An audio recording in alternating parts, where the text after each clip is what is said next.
What's up, friends? It's Wednesday, back again for another episode of the Shelby Show, where today we are going to be talking about how to get your offer accepted. Let's go.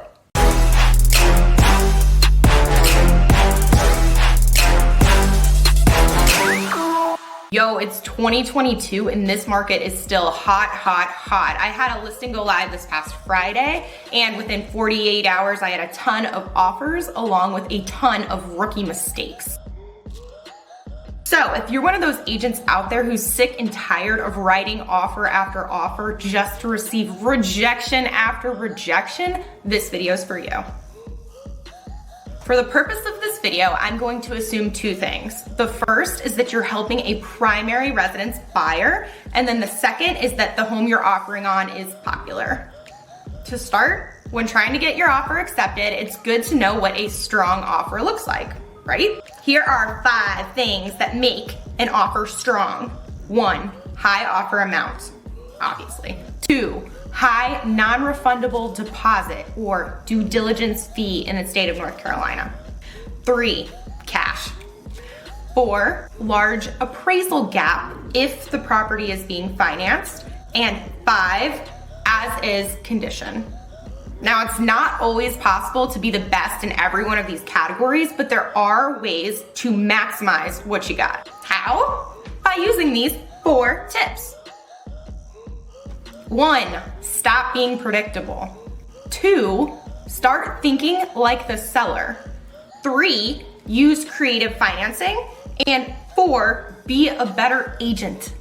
All right, let's dig into each. Number 1, stop being predictable. Y'all are some boring ass mofos all the way down to the dollar number that you are offering. I cannot tell you how many agents I've had who submitted offers at list 5,000 over, 10,000 over, 15,000 over. Why not 6?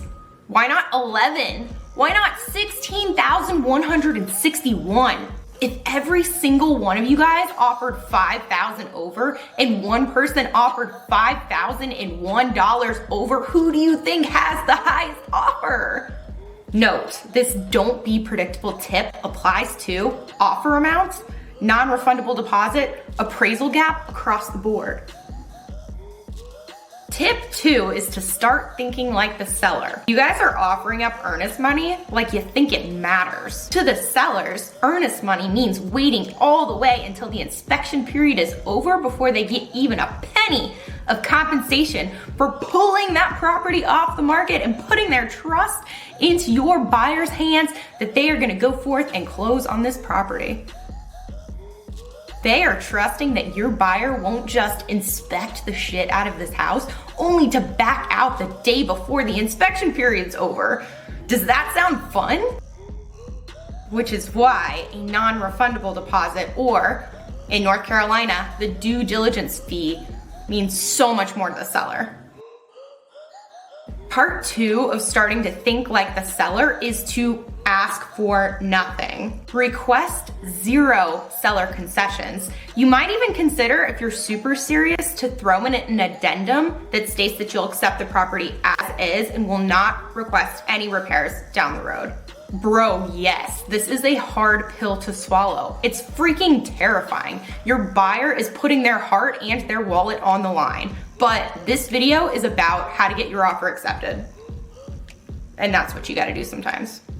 Note, as an agent, do not let your client get emotional and make a bad decision for them or their family. Make sure that you're recommending what's best for them, even if it's not what's best for you.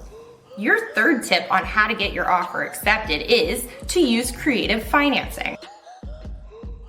We all know cash is king, and what cash means to the seller is no lender requirements, no appraisal required repairs, no appraisal delays, or no appraisal value concerns. And yes, I know Mr. Buyer cannot afford to pay cash for an entire house. However, Mr. Seller is not gonna accept your stinking VA, FHA, USDA option if they have literally anything better on the table.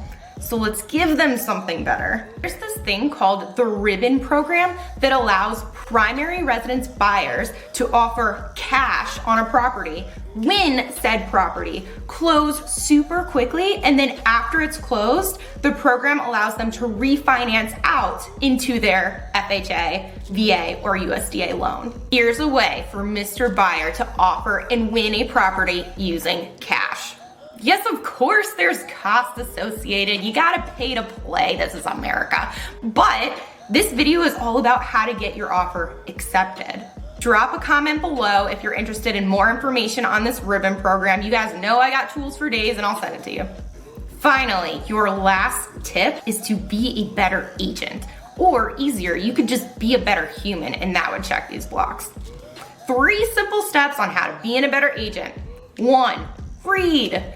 2, ask. 3, write. Highly recommend that you read the MLS remarks. A good listing agent will put 90% of the information that you'll want to know right there in that listing, but 90% of you won't read it. Do not call a zillion times asking for information that you can find yourself. And actually, don't call a zillion times at all. What you should do is you should text, share your contact card, introduce yourself, and maybe start with some pleasantries. From there, you can ask, is there anything specific that the seller would like to see in the offer? This is a great question because contrary to popular belief, money is not always the most important thing. So if you can find out what the seller cares about and craft your offer around that point, your likelihood of getting an accepted offer skyrockets. Now that you know what the seller is looking for, it's time for you to write an actual email when you submit that offer. What? Why would I write an email when I could just download a mass amount of documents into one giant file and then send it over to the listing agent with no contact information and no explanation? See, the thing is, when you do it that way, you are forcing the listing agent to figure out who you are, figure out the key points of your documents, and hope that they don't miss a key document when scrolling through 74 freaking pages. I highly recommend that when you write your email, you outline the key points of your offer in the body of the email.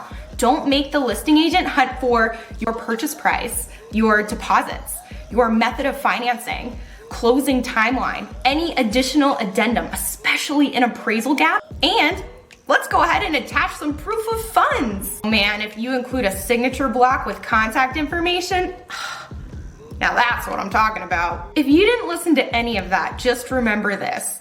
If you demand things, you will get no things. Being likable, helpful, grateful, and pleasant go a long way.